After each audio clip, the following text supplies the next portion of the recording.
तो हेलो दोस्तों, स्वागत है आपका हमारे YouTube channel DSR study point में। तो आज हम बात करने वाले हैं क्लास 11th का जो चैप्टर नंबर 4 है, जिसका नाम है तीन वर्ग। इस चैप्टर के मोस्ट इंपोर्टेंट क्वेश्चंस के बारे में हम डिस्कस करने वाले हैं। आप लोगों का पेपर जल्द आने वाला है, तो मोस्ट इंपोर्टेंट क्वेश्चंस मैं डिस्कस करने वाला हूं। तो चलो वीडियो करते हैं शुरू और देखते हैं आखिर है कौन से। आपके इस वीडियो में आपको 12 क्वेश्चन कराने वाला हूं जो मोस्ट इंपोर्टेंट है। तो चलो वीडियो करते हैं शुरू और देखते हैं। पहला हमारा प्रश्न है, मध्यकाल आखिर किसे कहा जाता है और इसकी प्रमुख विशेषताएं क्या हैं? है ना बच्चों? तो पहला तो आप लोग इस बात को याद रखना कि हमारा इतिहास ही कौन सा पढ़ा रहे हैं, मध्यकाल का इतिहास हमने शुरू कर दिया है। तो इसमें मध्यकाल में आखिर होता क्या है? तो 5 से लेकर 15वीं शताब्दी के बीच के काल को क्या कहा जाता है? मध्यकाल कहा जाता है, जो यूरोप के सापेक्ष में, यानी हम कॉमन सी बात है, हम यूरोप के इतिहास के बारे में बात कर रहे हैं। तो यूरोप के इतिहास के अगर सापेक्ष में देखें तो 5 से लेकर 15वीं शताब्दी के मध्य काल को क्या कहा जाता है, यानी मध्यकाल कहा जाता है ना। इस काल की क्या है, अलग अलग विशेषता है। पहली, मध्यकाल में क्या होता है, चर्च बहुत ही ज्यादा शक्तिशाली हो गया था, यानी जो पादरी होते थे, जो चर्च होते थे, ये काफी ज्यादा शक्तिशाली हो गए थे। दूसरा क्या है बच्चों, इस काल में सामंतवाद का उदय हुआ था। सामंतवाद में समाज के काफी धनी लोग आते थे, है ना।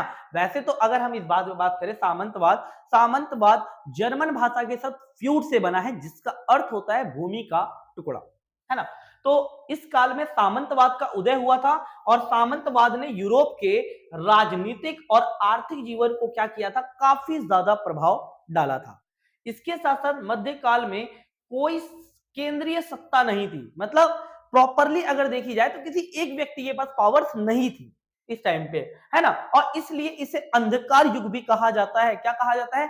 अंधकार युग भी कहा जाता है। पावर कुछ राजा के पास है, कुछ चर्च के पास है, और चर्च तो अलग ही सोसाइटी, मतलब जो ब्रेन रखते थे ना, चर्च के जो पादरी होते थे अलग ही रखा करते थे।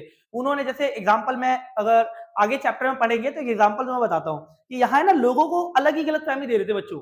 जानते क्या कहते? कह रहे थे पृथ्वी पर पापियों का पाप बढ़ चुका है, यानी पृथ्वी पर पापियों ने इतना पाप कर दिया है कि पृथ्वी का वजन बढ़ चुका है, जिसके कारण पृथ्वी रुक गई है। और सूर्य समेत सारे के सारे ग्रह पृथ्वी की क्या करते हैं, परिक्रमा लगाते हैं। लोगों ने कहा हाँ भाई, चर्च ने बोला है तो हाँ बिल्कुल सही होगा, लेकिन कॉमन सेंस तो था ही नहीं ना। अब ऐसा नहीं बोला मैं सब लोग खराब ही है वहां, नहीं ऐसी बात नहीं है, क्योंकि चर्च जो बोल रहा था लोग उस पर बिलीव कर रहे थे, है ना। चर्च ने क्या सोच बताई, लोगों ने कहा हाँ भाई ये बात तो है। चर्च ने बोला देखा हो तुमने, सूर्य पूरब से निकलता है पश्चिम में, तो कह रहा हाँ भाई ये बात तो सही है, पूरब से निकल रहा है पश्चिम में, लेकिन सूर्य तो स्थिर है ना, है ना। तो इसीलिए इस काल को क्या कहा जाता है, अंधकार युग कहा जाता है। जो मध्यकाल था इसे अंधकार युग भी कहा जाता है। चलो आगे बात करते हैं। नेक्स्ट हमारा प्रश्न है, तीन वर्गों की क्या अभिप्राय है, यानी यार तीन वर्ग का मतलब क्या है। तो देखो बच्चों, जो यूरोपीय समाज था वो मुख्यतः तीन भागों में बटा हुआ था। जो यूरोपीय समाज था वो तीन भागों में बटा हुआ था। पहला था ईसाई, जिसमें पादरी आते थे। दूसरा था भूमिधारक, जिसमें अभिजात वर्ग आते थे। भूमिधारक कह लो, जो भूमिधारक का मतलब जैसे भूमि का मालिक, इसमें अभिजात वर्ग आते थे। और तीसरा था कृषक, जो किसान होते थे, है ना बच्चों। तो किसान भी दो प्रकार के होते थे, एक होता था स्वतंत्र किसान और एक होता था दास किसान। अभी हम इनके बारे में ही बात करेंगे। चलो आगे बढ़ते हैं। तो ये समझ में आ गया होगा आप लोगों को। नेक्स्ट क्वेश्चन है बच्चों, गॉल किस प्रकार फ्रांस बना था। जो गॉल है वो किस प्रकार फ्रांस बना था, 11वीं शताब्दी तक फ्रांस की क्या स्थिति थी। देखो, गॉल एक जनजाति थी, तो गॉल ने क्या किया था, एक फ्रेंच जनजाति को अपना नाम दे दिया था, और इस तरीके से फ्रैंक को नाम दिया गया, और इस तरीके से क्या बना बच्चों, फ्रांस बना। क्या बना? फ्रांस। अब देखो, गॉल रोमन साम्राज्य का एक प्रांत, सॉरी मतलब जो गॉल है ना, जो एक प्रांत था, है ना। और इसमें फ्रैंक जनजाति रहती थी, तो फ्रैंक से ही फ्रांस बना है, ठीक है। इसके दो विस्तृत क्षेत्र थे, पर्वत श्रेणियां थी और लंबी लंबी नदियां थी। यहाँ वन थे और कृषि योग्य क्या था, बड़ा सा मैदान था खेती करने के लिए। जर्मनी का एक फ्रैंक नामक जनजाति थी, अभी मैंने बताया ना, जर्मनी की एक फ्रैंक नामक जनजाति थी। तो गॉल को इसने क्या किया था, अपना नाम देकर क्या बना दिया था, फ्रांस बना दिया। छठी शताब्दी में इस प्रदेश पर फ्रैंकिन्स अथवा फ्रांस के ईसाई राजा क्या करते थे, शासन करते थे। जो राजा थे ना, उनका नाम क्या था, फ्रैंकिस नामक एक राजा शासन करते थे। फ्रांसीसियों के चर्च के साथ काफी ज्यादा गहरे संबंध थे, मतलब जो वहां फ्रांसीसी जो लोग होते थे ना, वो चर्च को काफी ज्यादा इंपॉर्टेंस दिया करते थे, काफी ज्यादा महत्व दिया करते थे, है ना। और ये संबंध पोप द्वारा राजा शालमेन को पवित्र रोमन सम्राट की उपाधि दिए जाने के पर था और अधिक क्या हो गई थी, मजबूत हो गई थी। शालमेन, है ना, शालमेन के द्वारा ये उपाधि दी गई थी। और इस तरीके से क्या हुआ, फ्रांस की ये थी स्थिति और इस तरीके से नाम बदला गया था। चलो अब आगे बात करते हैं। नेक्स्ट क्वेश्चन है, मध्यकाल में यूरोप का प्रथम वर्ग कौन सा था और कैथोलिक चर्च की इसकी भूमिका क्या थी। देखो बच्चों, पहले तो हम इसको डिटेल में बात करते हैं कि पादरी है ना, आखिर प्रथम वर्ग था क्या। देखो बच्चों, होता क्या था कि यूरोप समाज का जो मार्गदर्शन करते थे वो पादरी किया करते थे, है ना। और पश्चिमी रोम में जो होता था, है ना, वो पोप का नियंत्रण होता था, है ना। और रोम में क्या होता था, जो वहां ना कैथोलिक चर्च कहते हैं, उधर चर्च को कैथोलिक चर्च कहते थे, तो उसमें पादरियों का नियंत्रण हुआ करता था। वो ईसाई समाज का क्या करते थे, मार्गदर्शन किया करते थे। इसके साथ साथ हर गांव का अपना एक अलग चर्च हुआ करता था।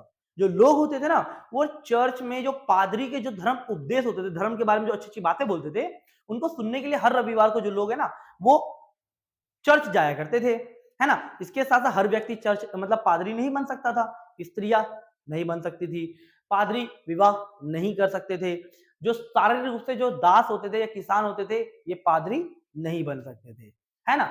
ये चीजें थी। इसके साथ साथ जो पादरी होते थे, इनका अर्निंग का सोर्स होता था, यानी आय के भी स्रोत होते थे। जैसे पादरी क्या करते थे या चर्च जो होता था ना, वो किसान लोग की उपज है, यानी किसान जितना भी उत्पादन करेगा उसका 10वां हिस्सा कौन लेता था, चर्च लेते थे। और इसे क्या कहता था, टिथ कहा जाता था, एक टैक्स होता था, टिथ कहा जाता था।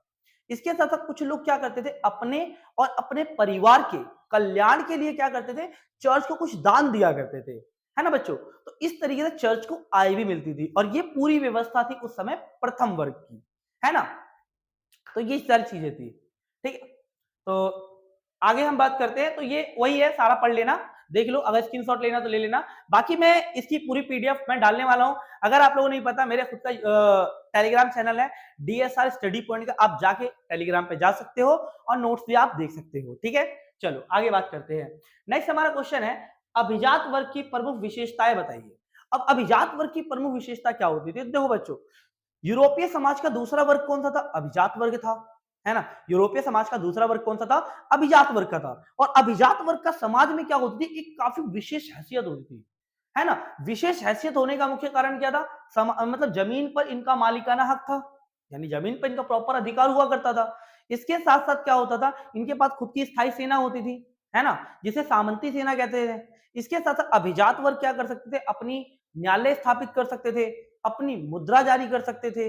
इसके साथ साथ जो पादरी होते थे ना बच्चों, ये अपनी जमीन पर बसे सभी किसानों के क्या होते थे, मालिक हुआ करते थे। तो पादरी होते थे, ये अपने जमीन पर बसे सभी किसानों के क्या होते थे, मालिक हुआ करते थे। तो इस तरीके का था इसका समाज, तो वही बता रखा है। और इसके साथ साथ अभिजात अपनी भूमि पर बसे सभी लोगों के स्वामी होते थे, उनके पास विस्तृत क्षेत्र होता था, इसमें उनके घर होते थे, उनके निजी खेत होते थे, चारागाह होते थे, और अलग अलग आसामी मतलब होता जमीन बहुत सारी थी, है ना। और जो अभिजात वर्ग कह लो या लॉर्ड कह लो, इनका खुद का आवास होता था जिसे मैनर कहा जाता था, है ना।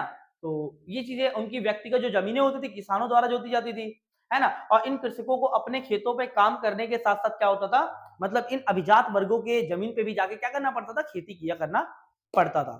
तो ये था बच्चों अभिजात वर्ग की विशेषताएं। आपसे किसी भी तरीके से ये क्वेश्चन पूछ सकता है कि अभी क्वेश्चन आया था, मैंने जब सैंपल पेपर सॉल्व करवाया था, मैंने आपको बताया था कि कुलीन वर्ग की समाज में विशेष हैसियत होने का मुख्य कारण बताइए। कुलीन वर्ग भी था कौन, ताकतवर धनी लोग थे, तो ये भी तो वही है। चलो नेक्स्ट बात करते हैं, मध्यकालीन यूरोपीय समाज में तीसरे वर्ग की विशेषता बताइए। अब इसके अंदर हमें क्या करना है, तीसरे वर्ग की विशेषता बताना। तीसरा वर्ग कौन सा था, किसान वर्ग था।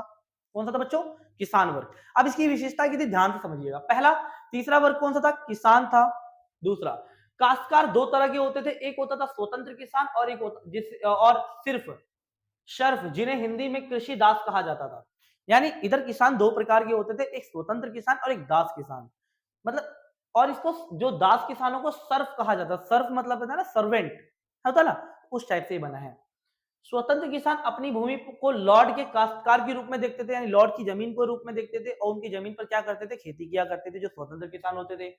पुरुषों को सैनिक सेवा में योगदान आवश्यक होता था, मतलब एक साल में 40 दिन क्या होता था, राजा को सैनिक सेवा देना किसानों के लिए अनिवार्य बना दिया गया था। भैया आपको क्या करना पड़ेगा, सैनिक सेवा तो आपको देनी पड़ेगी, है ना।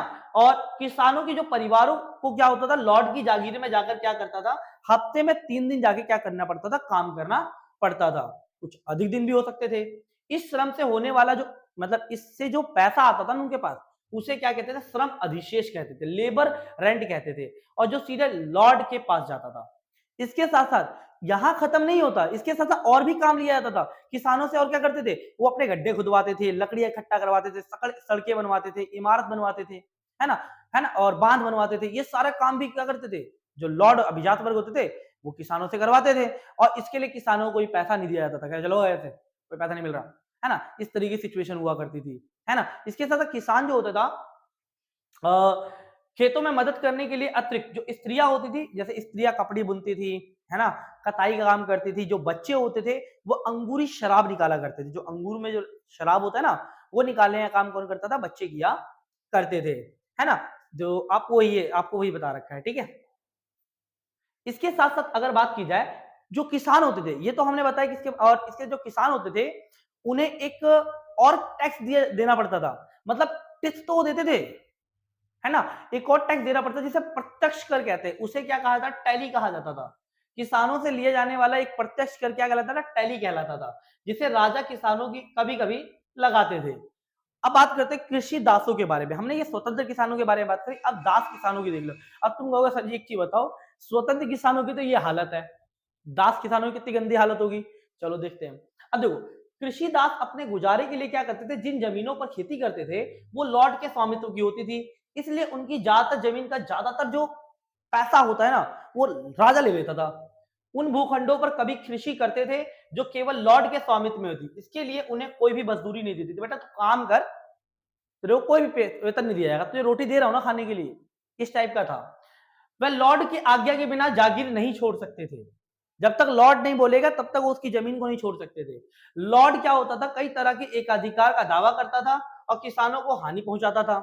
सर्फ केवल अपने लॉर्ड, सर्फ मतलब दास किसान होते हैं, तो सर्फ केवल अपने लॉर्ड की चक्की में ही आटा पीस सकता था और उनके तंदूर में रोटी सेक सकता था और उनकी मदिरा संपीड़न में जो काम कर सकता था या बियर तैयार कर सकता था। यहां तक कि अगर दास किसान को सपोज करो कोई लड़की पसंद आ गई कि हाँ भाई मुझे तो लव मैरिज करनी है, कोई लड़की पसंद आ गई, तो इसके लिए दासों को अलग रकम देनी पड़ती थी लॉर्ड को कि भाई आप ले लो, तो अलग रकम देनी पड़ती थी लॉर्ड को, है ना। और इसके लिए पैसा अलग देना पड़ता था। तो फिर जाए कहता था चल ले भाई आशीर्वाद, आयुष्मान बाबा जा शादी कर ले, इस तरीके का सिस्टम मतलब होता था, ठीक है। चलो देखो लिखा भी है, आशीर्वाद दे देता था। चलो अब बात करते हैं मैनर की जागीर क्या होती थी, इसकी विशेषताएं बताइए। बच्चों मैनर क्या होता था, याद रखना, लॉर्ड का निवास स्थान क्या होता था, मैनर होता था। जो मैनर होता था वो 1000 से 2000 एकड़ तक फैला होता था, मतलब 1000 से 2000 एकड़ नहीं बच्चों, गलत बोल दिया मैंने। हाँ, पहला लॉर्ड का निवास स्थान मैनर होता था। एक छोटे मैनर में दर्जनों परिवार रहते थे और बड़े मैनर जो होते थे उन्हें 50 से 60 परिवार क्या होते थे, मैनर में रहा करते थे, है ना। और मैनर में मतलब दैनिक जीवन में उपयोग, यानी दैनिक जीवन में उपयोग होने वाली हर वस्तु कहाँ होती थी, मैनर में उपलब्ध होती थी। जैसे बढ़ई हो गए, लोहार हो गए, ये राजा के मतलब क्या करते थे, औजारों की, है ना, और हथियारों की क्या करते थे, मरम्मत तथा देखभाल किया करते थे। जो राजमिस्त्री होते थे वो इमारतों की मरम्मत और देखभाल करते थे। स्त्रियां होती थी सूत काटती थी और कपड़े बुनती थी। बच्चे जो होते थे वो मदिरा संपीड़न में यानी अंगूरी शराब निकाला करते थे। इसके साथ साथ मैनर काफी बड़ा होता था, है ना, और यहाँ विस्तृत अरण्य भूमि होती है। अरण्य भूमि का मतलब क्या, तो मतलब मैनर की ना विस्तृत अरण्य भूमि होती थी, मतलब मैनर में ना बहुत बड़ी जमीन होती थी, जमीन की कोई कमी नहीं होती थी, है ना। जंगल हुआ करता था मैनर में, है ना, और जंगल में क्या होता था, राजा यहाँ शिकार करने के लिए जाता था, है ना। इसके साथ साथ क्या होता था यहाँ, मतलब अगर बात की जाए कि जो पशु होते थे ना बच्चों, क्या हो गया, हाँ, तो मतलब इधर क्या होता है, विस्तृत चारागाह हुआ करता था, अरण्य और वन होते थे। मैनर पर चारागाह भी होते थे जहां उनके पशु और घोड़े चराए जाते थे। मैनर में एक चर्च भी होता था और सुरक्षा के लिए क्या होता था, वहां किला बनाया गया था। किला मतलब जानते हो ना, एक दुर्ग बनाया गया था, है ना। इसके साथ फिर भी अगर हम बात करें तो मैनर आत्मनिर्भर नहीं होते थे। आत्मनिर्भर का मतलब इंडिपेंडेंट नहीं होते थे। कुछ चीजों के लिए क्या होता था, उन्हें बाहर से मंगाना पड़ता था, जैसे कि चक्कियां हो गई, वाद्य यंत्र हो गया, आभूषण हो गए, औजार हो गए, ये कुछ चीजें जो होती थी इन्हें बाहर से मंगानी पड़ती थी। इसीलिए हम कह सकते हैं कि जो मैनर होता था वो आत्मनिर्भर नहीं होते थे बच्चों, है ना। इस चीज को आप याद रखिएगा।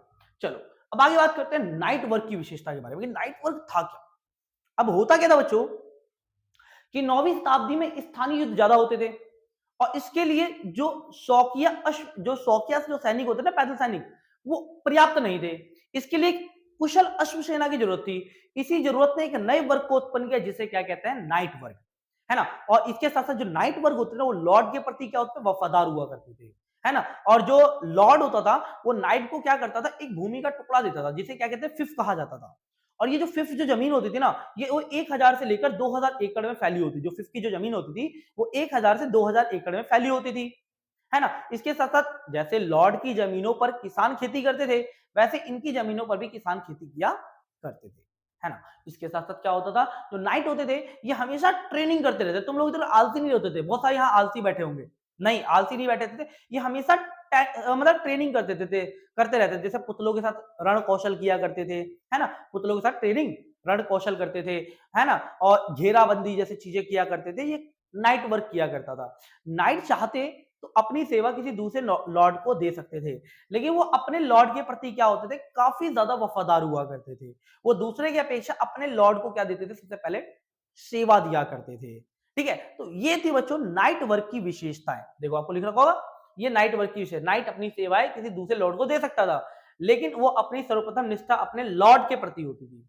चलो अब बात करते हैं मध्यकालीन यूरोप में भिक्षुओं के जीवन तथा मठवाद का वर्णन कीजिए। अब बच्चों था क्या, अब भिक्षु होता क्या है? जो भिक्षु होते हैं ना बच्चों, ये मुख्य समाज से थोड़ा अलग रहते हैं। ये एकांत जीवन जीना ज्यादा पसंद करते हैं। जैसे देखो, भिक्षु विशेष श्रद्धालुओं या ईसाइयों का ही एक वर्ग, एक श्रेणी थी। ये अत्यधिक धार्मिक प्रवृत्ति के होते थे, बहुत ज्यादा धार्मिक, अपने धर्म को लेकर काफी ज्यादा मतलब बेहतर होते थे, ठीक है ना। ये लोग नगरों और गांवों में नहीं रहते थे, बल्कि एकांत जीवन जीना, मैंने बोला ना अभी, एकांत यानी अकेला जीवन जीना ज्यादा पसंद किया करते थे। और भिक्षुओं का जो निवास स्थान होता था उसे मठ भी कहते हैं, एबी भी कहा जाता है, या मोनेस्ट्री भी कहा जाता है ना। इनके निवास स्थान को कहा जाता था। सबसे प्रसिद्ध अगर बात की जाए, सबसे प्रसिद्ध जो मठ थे, एक था बरगंडी में क्लूनी, है ना। और एक था इटली में सेंट बेनेडिक्ट। देखो आपको लिखा होगा, देखो ये रहा, है ना। तो वो लिखा है ना, 910 में क्या था, बरगंडी में कौन सा है बच्चों, जो बरगंडी में क्लूनी है। और 529 में एक और स्थापित किया गया था इटली में, जिसका नाम था सेंट बेनेडिक्ट। क्या नाम था, सेंट बेनेडिक्ट। ये सबसे पुराना क्या था बच्चों, मठ था। इसके साथ साथ भिक्षु अपना सारा जीवन क्या करते, एबी में रहते थे। और अपना समय क्या करते थे, या तो ये अपना ज्यादातर समय प्रार्थना करने में, या अध्ययन करने में, या खेती करने जैसे कुछ शारीरिक काम करने में ये लगाते थे। कभी भी खाली नहीं बैठते थे, है ना। इसके साथ साथ भिक्षु का जीवन जैसे, और जो भिक्षु होते थे ना, वो स्त्री और पुरुष दोनों ही बन सकते थे, है ना। पुरुष, स्त्रियों को नन कहा जाता था और पुरुषों को मोंग कहा जाता था, है ना, जो होते थे। इसके साथ साथ पुरुष और महिलाओं के लिए प्राय अलग अलग एबी होते थे, यानी रहने का स्थान क्या होता था, अलग अलग हुआ करता था। पादरियों की तरह भिक्षु और भिक्षुणियां भी विवाह नहीं कर सकते थे, मतलब पादरियों की तरह ये भी शादी नहीं कर सकते थे। इसके साथ साथ धीरे धीरे मठों का आकार बढ़ने लग गया और भिक्षुओं की संख्या भी क्या हुई थी, अब सैकड़ों हो गई थी। इसके साथ साथ क्या होता, भिक्षुओं का एक और ऐसा वर्ग था जो क्या कर रहा था, मुख्य समाज से अलग होकर एक स्थान से दूसरे स्थान पे जाते थे ये लोग, और भिक्षा लिया करते थे, मतलब दान लिया करते थे और दूसरों को उपदेश दिया करते थे। इन लोगों को क्या कहा था, फायर कहा जाता था। इन्हें क्या कहा जाता था बच्चों, फायर कहा जाता था। तो ये था, ठीक है। और इसके साथ साथ भिक्षुओं के कुछ नियम भी होते थे, जैसे कि इन्हें ज्यादा बोलने की अनुमति नहीं थी, है ना। और विनम्रता का भाव होता था इनमें, विनम्रता का अर्थ होता था इनके लिए आज्ञा का पालन करना। और ये कभी भी कोई संपत्ति है ना, ये मतलब जुटा के नहीं रखते थे, है ना। संपत्ति नहीं खरीदा करते थे ये लोग, है ना। तो इस तरीके का जीवन हुआ करता था। चलो नेक्स्ट बात करते हैं 11वीं शताब्दी में यूरोप में होने वाले प्रौद्योगिकी परिवर्तनों की विवेचना कीजिए और इनके क्या परिणाम हुए थे। भाई प्रौद्योगिकी परिवर्तन क्या हुआ, प्रौद्योगिकी का मतलब होता है टेक्नोलॉजी। टेक्नोलॉजी का मतलब क्या है, जैसे कि अगर हम बात करें 11वीं शताब्दी से पहले हुआ क्या था। देखो 11वीं शताब्दी से पहले अगर बात की जाए तो यूरोप में जो था ना बच्चों, मतलब हम्म,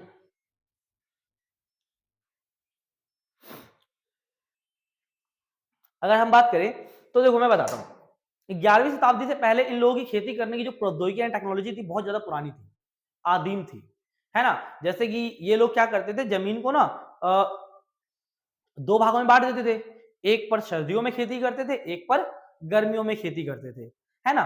तो मतलब ये जमीन को दो भागों में बांट देते थे, है ना। और इस तरीके से ये लोग क्या करते थे, खेती किया करते थे, है ना। लेकिन ये खेती बहुत ज्यादा आदिम थी, जिसके कारण जो जमीन थी ना वो काफी ज्यादा बंजर हो गई थी। लेकिन अब इन्होंने क्या किया, और ये लकड़ी के हलों का प्रयोग करते थे उस टाइम पे, है ना। और जो लकड़ी का हल होता था वो जमीन की प्राकृतिक उर्वरता को ज्यादा बाहर नहीं निकाल पा रहा था। तो ये प्रॉब्लम जब देखी गई, तो फिर 11वीं शताब्दी के बाद क्या हुआ, यहाँ प्रौद्योगिकी में काफी बदलाव आया। जैसे ही क्या बदलाव आया, पहला बदलाव इन्होंने क्या किया कि लकड़ी के हल के स्थान पर लोहे के हलों का प्रयोग किया। पहला काम क्या किया, लकड़ी के हलों के स्थान पर लोहे के हलों का प्रयोग किया था, जिसके कारण जमीन की अत्यधिक गहराई तक खुदाई की जा सकती थी और जमीन की जो प्राकृतिक उर्वरता है उसे बाहर निकाला जा सकता था, पहली बात। दूसरा, इन्होंने क्या किया, जो जुआ जुआ मतलब क्या होता है बच्चों, जो रस्सी होती है ना, बैल की रस्सी पहले यहां बांधी जाती थी, लेकिन अब क्या हुआ, बैलों के कंधों पर मतलब बांधे जाने लगे रस्सी को, है ना। जिसके कारण क्या हुआ, बैलों को एक अधिक ऊर्जा मिली। तीसरा इन्होंने काम किया, क्या काम किया कि जो वो नहीं होते मतलब घोड़े होते, घोड़ों के पैरों को खुर मतलब होता पैर को सुरक्षित करने के लिए उन पे नाल लगा दी, घोड़े की नाल लगा दी। इसके साथ साथ इन्होंने जमीन को तीन भागों में बांटा, एक में मतलब तीन भागों में बांटा, दो, एक में गर्मियों में एक साल में दो पे खेती करते थे, तीसरे को खाली छोड़ देते थे। फिर अगले साल क्या करते थे, फिर इन दोनों पे खेती करेंगे, फिर इसको खाली छोड़ देंगे, है ना। और वर्ष में 4 साल में एक बार क्या करते थे, जमीन को हाथों से खुदा करते थे, मतलब हाथों से मतलब ये नहीं उंगलियों लेके, मतलब फावड़े से, कुदाल से, इस तरीके से खुदा किया करते थे। तो इस तरीके से इन्होंने क्या किया था, और खेती के लिए इन्होंने जल शक्ति और वायु शक्ति का भी प्रयोग किया था। खेती करने के लिए इन्होंने जल शक्ति और वायु शक्ति का भी प्रयोग किया था। ठीक है, देखो जैसे भूमि के उपयोग के तरीके में बदलाव आया था, क्रांतिकारी परिवर्तन आया, दो खेतों की प्रणाली की व्यवस्था की, तीन खेती की प्रणाली व्यवस्था अपनाई गई थी। इस व्यवस्था में किसान 3 वर्षों में क्या होता था, 2 वर्ष तो अपने खेत का उपकरण कर सकता था। उसे करना यह था कि एक फसल शरद ऋतु में और उसके 1.5 वर्ष के पश्चात दूसरे वसंत ऋतु में उगाया करता था। और इसका अर्थ यह था कि कृषक अपनी जोते 3 खेतों में बांट सकते थे। एक खेत में तो मानव उपयोग के लिए शरद ऋतु में गेहूं और राई बो सकता था, दूसरे बसंत ऋतु में क्या करता था, मटर, सेम और मसूर बो करता था, तथा घोड़े के लिए तथा बाजरा उगाया करता था। तीसरा जो खेत होता था उसे परती परती का मतलब खाली छोड़ देता था। और प्रत्येक वर्ष में तीनों खेतों का उपयोग मतलब बदल बदल कर किया जाता था। ठीक है, जिसके कारण भूमि की जो उपजाऊ क्षमता क्या होती थी बच्चों, बनी रहती थी, मतलब जो जमीन होती थी ना वो बंजर नहीं होती थी। तो इस तरीके से ये सारी चीजें की गई थी। चलो नेक्स्ट प्रश्न के बारे में बात कर लेते हैं। नेक्स्ट हमारा जो बच्चों प्रश्न है कि यूरोप में 14वीं शताब्दी के संकट क्या था, इसके कौन कौन से कारक उत्तरदायी है, इस संकट के परिणाम बताइए। ठीक है बच्चों, तो देखो 14वीं शताब्दी का संकट था क्या, अब इसके बारे में हम बात कर लेते हैं।